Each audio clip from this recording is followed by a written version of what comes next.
Bom, antes de começar, esse prédio aqui, o que é? Esse prédio é um prédio que a prefeitura construiu já há bastante tempo, você deve conhecer. Sim. Que você disse que ficou 8 anos, então foi antes disso, né?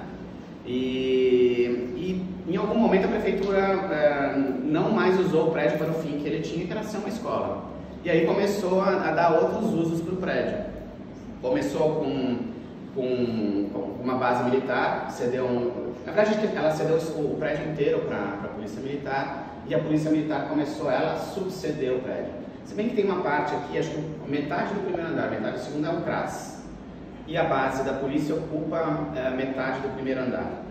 E aí a polícia tem um projeto social que ela usou metade do segundo andar. E esse terceiro andar aqui ficou livre, estava sendo usado por projetos, por parcerias que ainda são usadas. E aí eu vim conversar com eles, que eu ajudava já um pouco o projeto deles, e aí eu coloquei a minha ideia disso daqui, e eles acharam legal e cederam espaço, tá? Então a ideia é assim, eles devagarzinho, já tem acho que umas 4 ou 5 salas livres, devagarzinho a ideia é a gente ampliar e fazer nas outras salas também. Só que assim, isso que vocês estão vendo aqui não é o projeto final, não é isso aqui, esse aqui não é o ponto final onde a gente quer chegar. Esse aqui é um ponto intermediário, tá? E por que a gente fez esse ponto intermediário? Porque a gente percebeu que para a gente fazer o que a gente queria exatamente, aí eu vou mostrar um pouco para vocês os passos, tá? Deixa eu rodar aqui. O que a gente quer, esse aqui é o Brilha Academy, tá? A gente quer ir no Brilha Infantil. A sala era desse jeito aqui, você conhece, né? Não tinha fogo, não tinha nada. E aí a gente transformou nisso daqui, mas a gente quer chegar nisso. Esse aqui é o último passo nosso e esse aqui vai ser o modo como as crianças vão vir. Esse aqui vai ser o uniforme desse outro passo que a gente vai dar, tá? Mas aí o que eu senti? Pra gente dar o último passo, que ele é muito mais ousado do que esse, ia precisar de muito mais energia. Então eu falei, não, vamos dar o primeiro passo, vamos fazer essa sala aqui, como a gente fez. A gente estando aqui na comunidade, já desenvolvendo alguma coisa com as crianças, a gente já começa a mostrar algum resultado. Então assim, os pais do próximo passo vêm aqui, vê isso aqui, já tem uma certa confiança de que a gente vai chegar no próximo, tá? Bom, e o que é esse passo, o que é isso que a gente está fazendo aqui e o que a gente quer fazer no próximo passo? Como a gente não pode dedicar 100% da energia aqui, isso aqui a gente fez de uma forma que não exige tanto interferência nossa. A ideia é que as crianças consigam se desenvolver usando os computadores. Os computadores são doação, quem me doou foi a Central Ar, tá? Todo o restante foi a gente que fez. Então isso aqui foi feito de uma maneira para a gente não precisar ter tanta interferência com as crianças. E o que a gente faz com elas aqui? A gente pega as crianças que já estão no projeto da polícia e elas vêm 1 hora por dia, então são divididas em 2 turmas, mais ou menos 1 hora por dia, 2 turmas. Todos os dias elas só vêm aqui e ficam 1 hora com a gente. O que a gente faz? Como que a gente dividiu o tempo? A gente dividiu mais ou menos em 3 espaços. Primeiro tempo a gente tem uma conversa e aí a gente usa para uma interação mais humana mesmo, né? Aí o Felipe que está fazendo essa parte, ele está contando fábulas. A gente quer apresentar alta cultura para elas, né? Eles não têm referência nenhuma do que é a alta cultura. Então a gente está mostrando as fábulas de La Fontaine, fábulas de Esopo, música clássica, livros, romances, tá contando a história do Rei Arthur, isso, né? E alguns jogos que desenvolvam algumas habilidades que eles não têm. Então a gente vai entrar um pouco no xadrez, jogos que desenvolvam a memória, porque então assim, essa é a primeira parte, uma parte mais humana. Acabada essa primeira parte, eles vão para os computadores. Nos computadores são 3 atividades. O Khan Academy, não sei se vocês conhecem, já ouviram falar do Khan Academy. Você já ouviu falar? Tá, você não. Então, você conhece? Explica. Tá. O Khan Academy, o que é? É uma plataforma que foi desenvolvida por um americano para, vamos dizer assim, reforço de aprendizado à distância, reforço de aprendizado independente. Então as crianças entram no computador, abrem essa plataforma, chama Khan Academy, que está traduzida para o português, tá? A Fundação Lehman traduziu para o português, na verdade está traduzida para muitas línguas. Aqui no Brasil a Fundação Lehman ela abraçou e desenvolveu mais ainda do que ela está desenvolvendo nos outros países. E lá você tem todo o currículo da BNCC, tudo que tem na BNCC está ali organizado de acordo com a BNCC. O que eu não vou discutir se é um mérito ou não, mas o fato é que está tudo muito bem organizado. E as crianças vão ali fazendo uma espécie de um reforço, porque elas estão aqui no contraturno, elas vão de manhã para a escola e vêm aqui no contraturno. E elas vão reforçando o aprendizado que elas tiveram na escola e vão caminhando cada uma no seu ritmo, porque aqui a gente tem uma classe muito seriada, tem jovem desde 8 anos até seus 15, 16 anos, tá? E é só que a gente está fazendo só português e matemática, porque a gente acha que esse é o nosso foco. A gente precisa ter essa base do português, precisa ler, escrever e fazer as contas básicas. Só que daí quando a gente colocou o Khan Academy, o que a gente começou a perceber? Que uma coisa que estava faltando muito para elas efetivamente aprenderem as coisas era a memória. Tá? Acho que essa geração, e isso acho que não é uma questão aqui do São José, isso é uma questão geral. As crianças, por causa desse aparelhinho aí, estão perdendo a memória. E sem memória o aprendizado fica muito mais difícil. Então a gente começou a pensar, né, Felipe, como que a gente poderia ajudá-las a desenvolver a memória.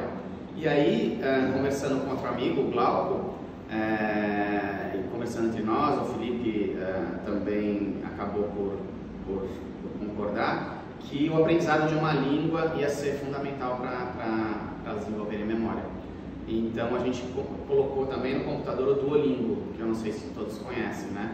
Duolingo é uma plataforma de aprendizado das mais diversas línguas. Acho que para português, acho que tem umas 5 ou 6 línguas que você consegue aprender a partir do português. A partir do inglês, são todas as línguas, inclusive latim, você consegue aprender latim, o que quer que seja, tá? Grego, o que for.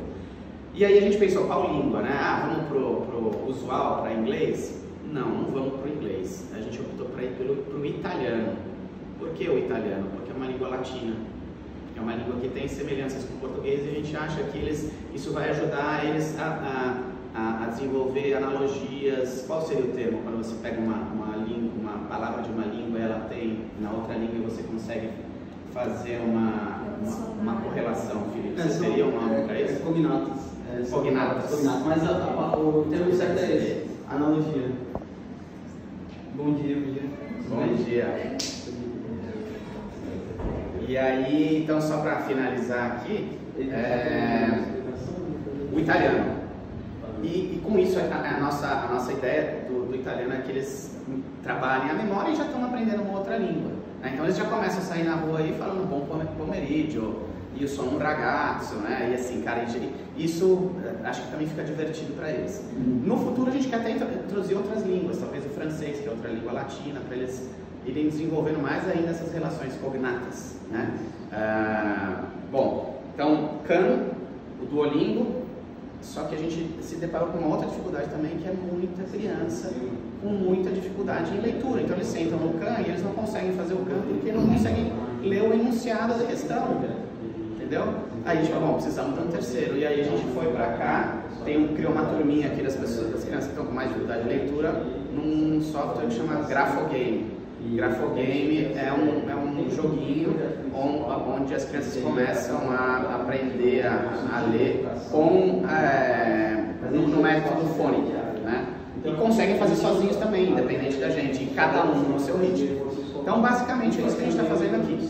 Só que qual que é a ideia? Isso aqui é uma porta de entrada e não é o que a gente quer efetivamente fazer, porque a gente está tendo que fazer um retrabalho. As crianças passaram pela escola, não aprenderam direito, a gente está tendo que retrabalhar eles. O que a gente quer? A gente quer ajudar a formar.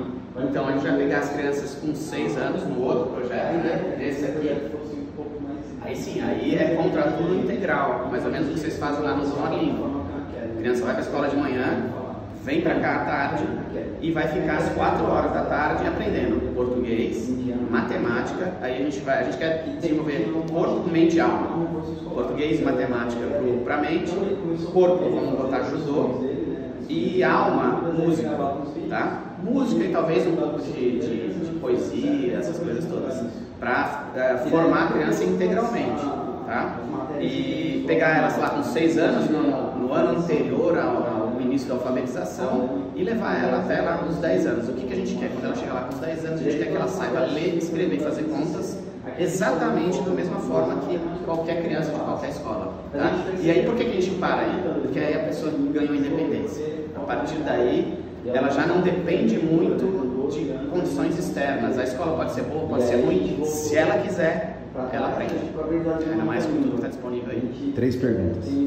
Primeira, ela aprendeu a aprender, então a intenção dela é que qualquer escola ela pode buscar, mas é uma decisão pessoal. Exato. Segundo, como é que entra Deus nisso, Gui? Então, Deus é tudo, cara. Assim, eu sou cristão de carteirinha, eu sou mormon e, assim... A pergunta não é nem questão de religiosidade, é uma questão de... porque essas crianças precisam, né? Na verdade, assim, eu tenho muito pé atrás de colocar Deus, de falar de Deus aqui dentro, entendeu? Porque cada um tem a sua religião e tal. Mas, assim, Deus vai estar presente, assim, a gente não vai pregar, não vamos pregar, aqui não vai ser um lugar de pregação, de jeito nenhum, mas com certeza Ele vai estar por trás de tudo, então é assim que fica essa questão. E o futuro, aonde se quer chegar efetivamente, não ficou claro para mim a questão do Brilha Academy no contexto geral, quem vai financiar isso, que eu acho que é o grande lance. O Brilha Academy, na verdade, o Brilha Academy é essa sala, tá? A próxima sala, onde a gente quer efetivamente chegar, pode parar. Onde a gente quer efetivamente chegar é aqui e aqui. Tá? É aqui, tá? Como é que vai funcionar isso? A gente vai ter a nossa intenção é que isso seja algo escalável. Tá? Eu estou tentando construir isso aqui de uma forma escalável, que eu consiga fazer a primeira sala, mas que no modelo da primeira sala depois a gente consiga fazer quantas salas for possível. E na verdade, assim, a ideia é que o Brilha Educação, porque tem o Brilha Educação, depois tem o Brilha Academy. O Brilha Educação é o guarda-chuva. Tem o Brilha Academy, tem o Brilha Infantil e depois a gente tem os outros projetos também que podem vir a ser desenvolvidos, né? Mas o Brilha Infantil, ele vai ser escalável, tá? O Brilha Educação, que é o guarda-chuva, ele vai ser uma espécie de uma franqueadora. Uma franqueadora que qualquer pessoa que quiser abrir uma sala de aula vai poder abrir, usando o nome do Brilha e recebendo todo o know-how para fazer aquela sala de aula. Inclusive a gente ajuda a fazer um investimento numa sala de aula. Uma sala de aula dessas, eu estimo que vai ficar em torno de, sei lá, 80, 100 mil reais cada sala de aula, mas isso a gente vai buscar fundos para isso. Bom, aí a gente entra nessa questão dos fundos para isso, né? O fundo para o investimento e o fundo para tocar o dia a dia disso daqui. Bom, eu tenho uma visão, como o Rodrigo sabe, uma visão liberal das coisas. Então, eu de antemão já digo que a gente não vai contar com o dinheiro do Estado aqui dentro. Por quê? Não é porque eu não quero, é porque eu acho que se a gente contar com o dinheiro do Estado, a gente fica na dependência do Estado. Eu quero construir um negócio independente, tá?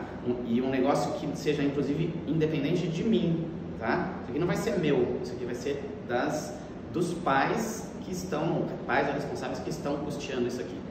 Então, a ideia é que, mesmo aqui no São José, quem vai pagar isso aqui vai ser os pais. Agora vocês falam, mas você está louco, eles não têm dinheiro.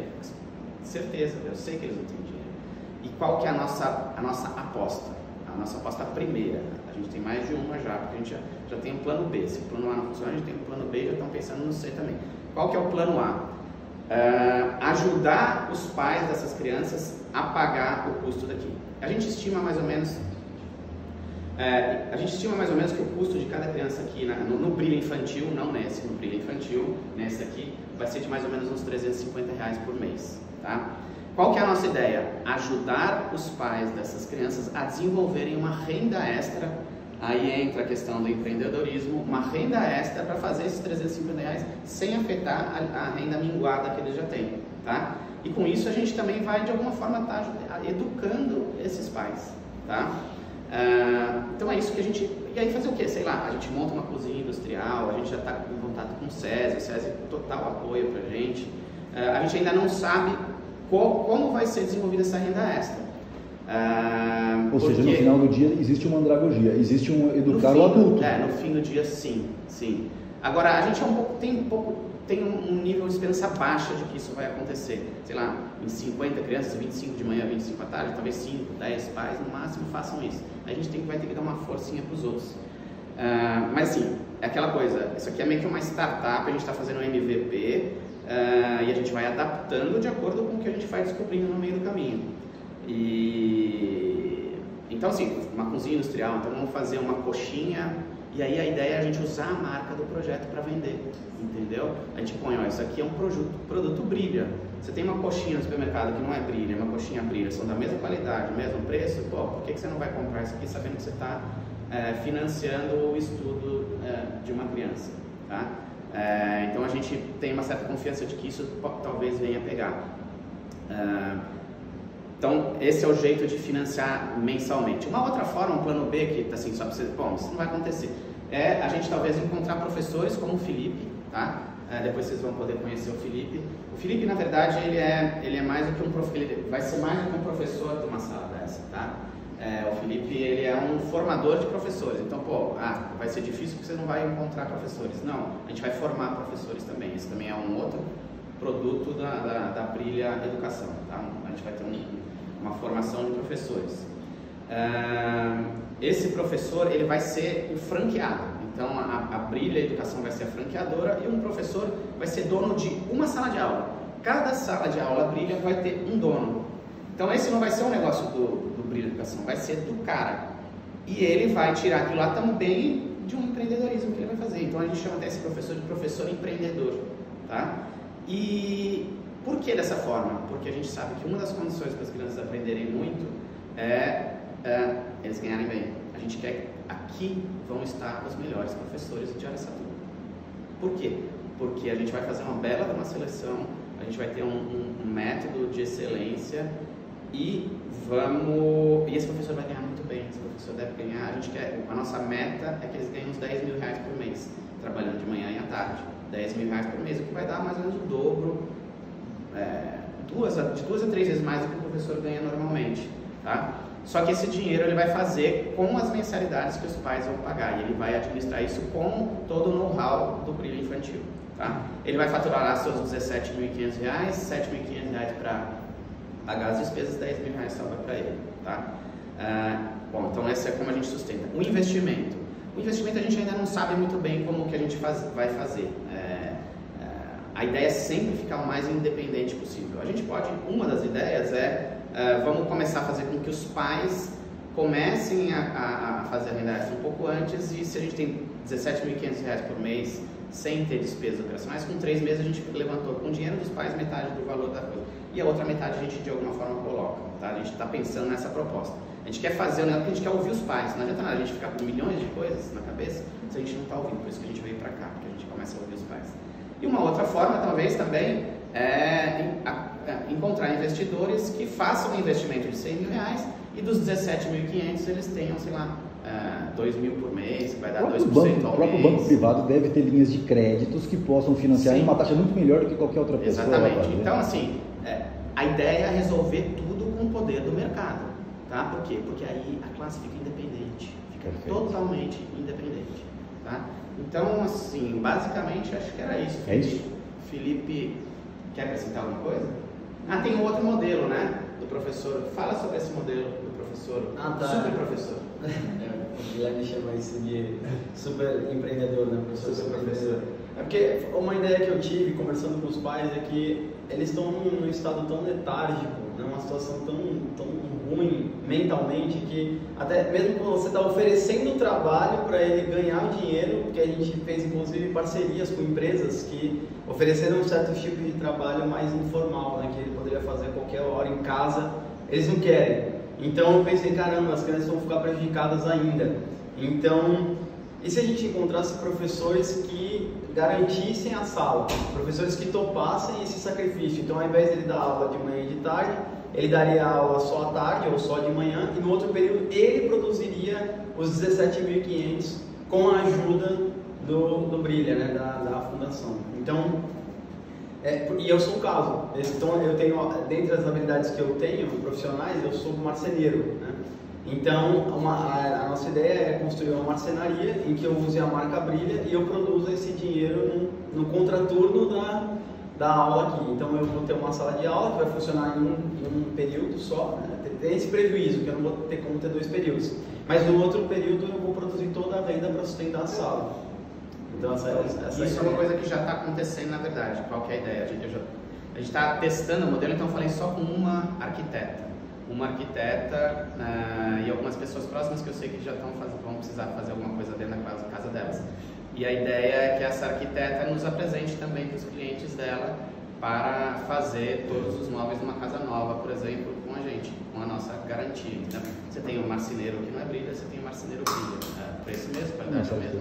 Tá? Bom, se eu puder deixar uma sugestão só coloque uma cláusula para os seus empreendedores. Não deixar político entrar. Sim. Só político não entrando. Até o dinheiro do Estado, eu acho que vale a pena sim. Esse dinheiro está indo, cara, que volte pelo menos de algum jeito decente. A questão é a dependência do Exato. dinheiro, ele vem, depois não vem, daí como exato. Fica, a questão não contar. Chegou bem e sem gratidão ao Estado, porque aquele dinheiro já foi subtraído da população. Sim. Então não precisa ter gratidão ao Estado nenhuma. Sim. Se vier, bem. Mas se vier com condições de fazer política, não. Sim. É isso. Perfeito, Gui. Parabéns, cara. Vou te dar um abraço.